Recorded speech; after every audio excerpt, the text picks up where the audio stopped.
दोस्तों, हमारे देश में करोड़ों लोग नरेंद्र मोदी को और करोड़ों लोग राहुल गांधी को बहुत इंटेंसिटी से चाहते हैं। ठीक इसके विपरीत करोड़ों लोग नरेंद्र मोदी से और करोड़ों लोग उनके प्रतिपक्षी राहुल गांधी से बहुत नफरत भी करते हैं।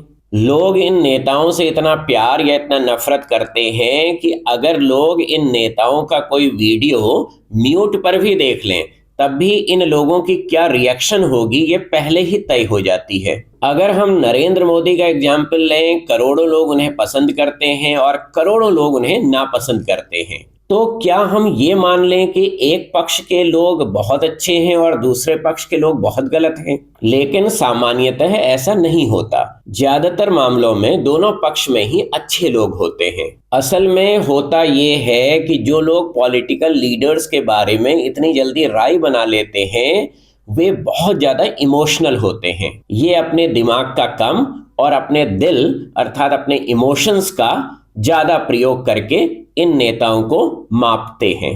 तो प्रश्न ये उठता है कि समाज में इतने सारे अच्छे लोग किसी पॉलिटिकल या किसी रिलीजियस इश्यू पर बिल्कुल अलग अलग ओपिनियंस रखते हैं, तो ये कैसे संभव है? तो दोस्तों, इसी बात को समझाने की कोशिश की है राइटर जोनाथन हाइट ने अपनी किताब द राइटियस माइंड में। लेखक ने इंसान की तुलना एक मन चले हाथी से और उसके ऊपर बैठे राइडर से की है। तो दोस्तों, आप कुछ पल के लिए इस पूरे सिस्टम को ही एक व्यक्ति मान लें, अर्थात एक एलिफेंट है और उसके ऊपर एक राइडर बैठा है।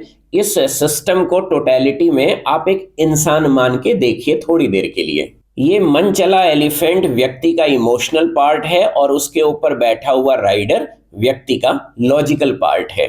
लेखक बताते हैं कि ये एलिफेंट जो भी करता है, सही या गलत, उसके ऊपर बैठा राइडर या तो उसे कंट्रोल नहीं कर पाता है या फिर उसे कंट्रोल नहीं करना चाहता है।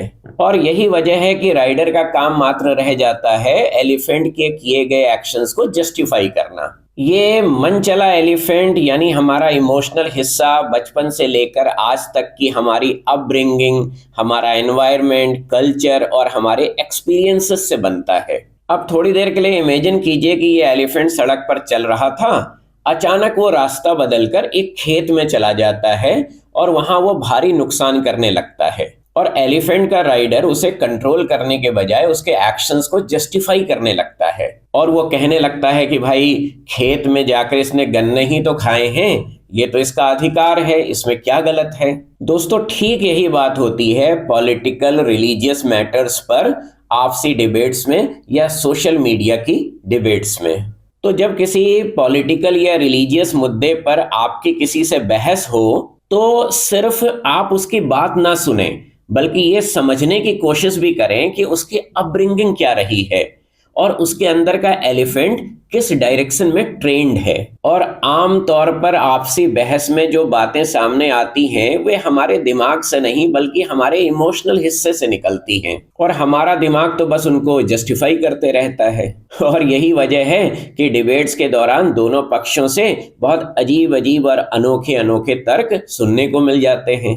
दोस्तों, इस किताब में लेखक ने एक बहुत महत्वपूर्ण बात बताई है। वो ये है कि लेखक के अनुसार हम निर्णय पहले ले लेते हैं और बाद में हम लॉजिक यानी तर्क ढूंढते हैं। यानी इंसान पहले ही तय कर लेता है कि कौन सही है और कौन गलत है और उसके बाद वो अपने फैसले को सपोर्ट करने के लिए डेटा, लॉजिक या रीजनिंग इकट्ठी करना शुरू कर देता है। और लेखक इसे कहते हैं इंट्यूटिव फर्स्ट, रीजनिंग सेकंड। तो राजनीतिक या धार्मिक मुद्दों पर एक इंसान जज की तरह न्यूट्रल नहीं रहता बल्कि एक लॉयर की तरह बिहेव करता है जिसका काम है अपने क्लाइंट को बचाना। तो आर्ग्यूमेंट्स के कोर्ट रूम में लॉयर होता है दिमाग यानी राइडर और क्लाइंट होता है इमोशन यानी एलिफेंट। तो जैसे एक लॉयर को पता है कि उसका क्लाइंट दोषी है फिर भी वो उसका बचाव करता है, वैसे ही बहस के समय सामने वाला भी यही कर रहा होता है,